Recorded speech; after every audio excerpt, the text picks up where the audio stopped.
Reconversia băncii Marmoroș Blanc, proiectate de arhitectul Petre Antonescu într-o clădire de 5 stele și redarea acestei clădiri emblematice, monument istoric clasa A în circuitul urban, a fost o provocare pe toate planurile.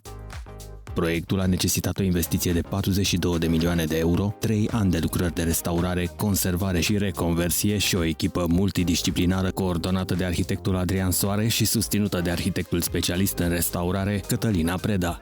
Una dintre problemele cu care ne confruntăm ca profesioniști este cum reușim noi să-i convingem pe clienții noștri de frumusețea patrimoniului pe care noi deja automat îl știm. Nouă ne place foarte mult. Arhitectura pe care o avem de jur împrejur, chiar și în momentul în care ea este o ruină, noi îi vedem potențialul, îi vedem istoria și îi vedem încărcătura. Însă evident că de la a vedea o casă frumoasă și a face un proiect, a duce un proiect până la capăt, este un drum lung. Care a fost demersul vostru? Odată ce ați înțeles clădirea, v-ați bucurat de ea și acum trebuie să-i scoateți potențialul. Cum a decurs? A decurs foarte bine în acest caz și din toate punctele de vedere clădirea asta s-a potrivit mănușă cu intențiile dezvoltatorului. Un turist când vine într-un oraș nu vine doar să facă business, vrea să înțeleagă istoria locului, mentalitățile oamenilor din locul ăsta. Clădirea asta, care are o istorie atât de grea, ajută foarte mult și beneficiarul a înțeles imediat că este un mare atu. N-a fost nevoie să-l convingem, dimpotrivă, și el și-a dorit foarte mult să păstrăm cât mai mult din valorile clădirii. În final s-a dovedit un pariu câștigător, fiindcă evident, restaurarea, consolidarea înseamnă bugete foarte mari și de bani, dar și de timp, care și timpul ăsta înseamnă bani. Aici a fost o restaurare care a durat peste 3 ani. Practic, restauratorii au intrat primii și au ieșit ultimii din clădire. Fostul sediu al băncii Marmoroș Blanc a fost proiectat și realizat de arhitectul Petre Antonescu începând cu anul 1912 în mai multe etape. Principalele personalități asociate clădirii sunt Iacob Marmoroș, Mauriciu Blanc, Angel Salini și Cecilia Cuțescu-Storc. Prin calitățile spațiale și decorative, clădirea este un exemplu semnificativ al arhitecturii bancare și de inspirație tradițională din prima jumătate a secolului 20. În momentul de față ne aflăm într-una dintre cele mai reprezentative, zice, clădirele centrului Bucureștiului. Așa e. Chiar dacă oamenii nu sunt atât, pentru că nu este atât de puternică în prezența stradală cum sunt alte clădiri, nu știu, Casa Armatei sau Ateneul, dar reprezintă o lucrare unui arhitect extraordinar din istoria arhitecturii românești. Așa e. Și aici, evident, vorbim de Petre Antonescu. Petre Antonescu, care știm amândoi că are, să spunem, mai multe locuri emblematice în București. Are Primăria Capitalei, care a fost făcută de el, are Arcul de Triunf, are Casa Soare, are o casa lui Brătianu, iar ea a fost făcută într-o perioadă în care arhitectura se făcea cu arhitecți importanți, cu materiale minunate, care se aduceau fie din străinătate, multe sunt aduse din Italia, dar și din România. Și în afară de asta, gândește-te că era cea mai importantă bancă a perioadei interbelice. Ori ea a vrut să arate așa cum era și renumele. Și atunci tot ce a însemnat imaginea ei se regăsește în ce avem noi astăzi. Chiar și barul este unul din ghișeele care făceau parte din holul ghișeelor. Întâi a fost cercetarea, pentru că a trebuit să găsim în arhivă tot ce însemna planul lui Antonescu. Cu fațade, cu planșe făcute în alb pe albastru, totul era foarte simplu și frumos. În scopul schimbării funcțiunii în cea de hotel s-au realizat lucrări de consolidare, reconversie funcțională, restaurare și renovare. De asemenea, au fost făcute amenajări interioare specifice funcțiunii de hotel. Ar fi interesant de știut cum, pentru o clădire atât de mare, cu atât de multe detalii, cum ați abordat voi, să zicem, operațiunea releveului? Releveul e hai să zic, preludiul proiectării, da? Și e foarte important, este momentul în care înțelegi clădirea și înțelegând-o îți vin și idei despre cum ai putea să o dezvolți. Din fericire există acum aceste tehnologii moderne, am făcut o scanare 3D a clădirii, totul a fost pus într-un software 3D și am putut să avem foarte repede clădirea așa cum e ea pe planșetă.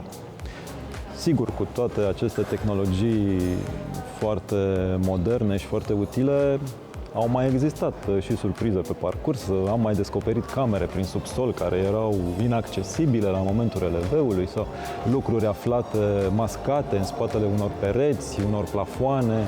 Cred că cea mai importantă descoperire a fost calitatea a lucrărilor de la această clădire. Tot timpul m-am întrebat și încă n-am ajuns la un răspuns cât ar costa să faci astăzi ceea ce s-a făcut aici acum 100 de ani. Clădirea a fost realizată în spirit eclectic, cu elemente specifice stilului neoromânesc pe fațadă și elemente de ordin renascentist, bizantin, detalii gotice și cornișe specifice arhitecturii moldovenești și valahe. În propunerea lui Antonescu, fațadele secundare nu participau major la imaginea urbană a zonei, lăsând loc unei dezvoltări ulterioare. Contextul actual a găsit aceste fațade secundare neintegrate, una din ele având o inserție postmodernă către strada Carada. Practic, întregul perimetru al clădirii, fațadele laterale și posterioare, care nu aveau niciun fel de valoare sau decorațiuni, au fost bordate de o diafragmă din beton nouă, care s-a conectat cu planșeile astea ale lui Salini și astfel am reușit să consolidăm clădirea fără să afectăm zona monumentală. N-a fost un proces simplu. Încă o dată spun, clădirea asta cred că s-a născut sub o stea norocoasă și întâlnirea cu funcțiunea de hotel a fost și ea o șansă, fiindcă s-a întâmplat că lucrurile s-au potrivit foarte bine și în primul rând aici a lucrat inginerul Angel Salini spre finalul carierei sale și a proiectat niște planșee de beton cu deschideri foarte mari. Adaptarea clădirii la cerințele de siguranță în exploatare și securitate la incendiu în vigoare, cu păstrarea tuturor elementelor valoroase existente, a constituit o provocare extraordinar de complexă.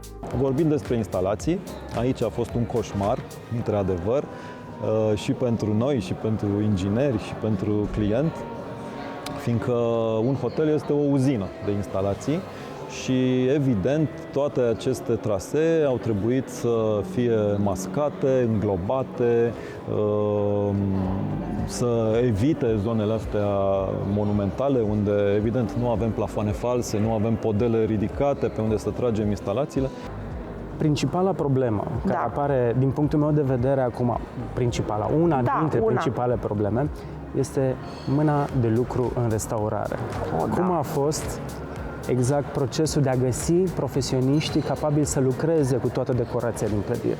În momentul în care am început să inventariem real ce exista și știind că trebuie să le păstrăm, atunci a trebuit să selectăm o echipă. S-a selectat o echipă cu care nu mai lucrasem, nici eu, nici Adrian, care, repet, a fost coordonată de Iulian Olteanu, care este specialist în piatră, impecabil, pentru că a stat cu noi la coordonarea tuturor detaliilor pe toate componentele, ca să poată să știe ce oameni să aducă. Toți acești oameni și-au stabilit cartierul general aici și se lucra aici. De exemplu, la partea de etaj unde sunt picturile Ceciliei Cuțescu-Ștorc, e partea de tablou care este pe scara principală, dar sunt și pe zona de culoar la camere. De fapt, la camerele directorilor, al sălii de întâlniri a președintelui și așa mai departe. Și care aveau, la fel, o pictură făcută tot de, să spunem, elevii Ceciliei Cuțescu-Ștorc. Și s-a mers la restaurarea acestor zone de pictură, frunză cu frunză, floricică cu floricică, La interior s-au reunit elemente și obiecte decorative Art Deco și Art Nouveau cu materiale prețioase precum marmura de Rușchița și frește monumentale cum este cea din lobby, ori cele de inspirație botanică prezente pe culoarul unde se aflau odinioară birourile angajaților băncii realizate de pictorul Cecilia Cuțescu Storc. Valoarea deosebită a materialelor utilizate și meșteșugul punerii lor în operă a reprezentat o bază solidă și prețioasă a procesului contemporan de restaurare. Categoric este un spațiu care a avut și are și norocul ca cele două funcțiuni să aibă un rol ușor complementar. Organizarea spațială permițând ca cele două tipuri de funcțiuni, chiar dacă păreau par diferite, adică avem o bancă și un hotel, și totuși cumva ele pot să lucreze împreună, pentru că ai spații care trebuie să fie evident de protocol, să fie pentru public, acest minunat lobby. Și după aia putem să avem și niște spații care să fie mult mai eficiente.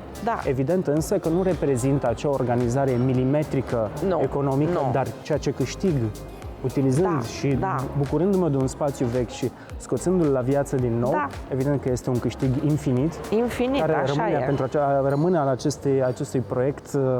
Și sunt sigură că domnul Marmoroș și nici domnul Blanc nu s-au gândit că safe-ul lor va ajunge unul din cele mai design baruri care pot fi imaginate.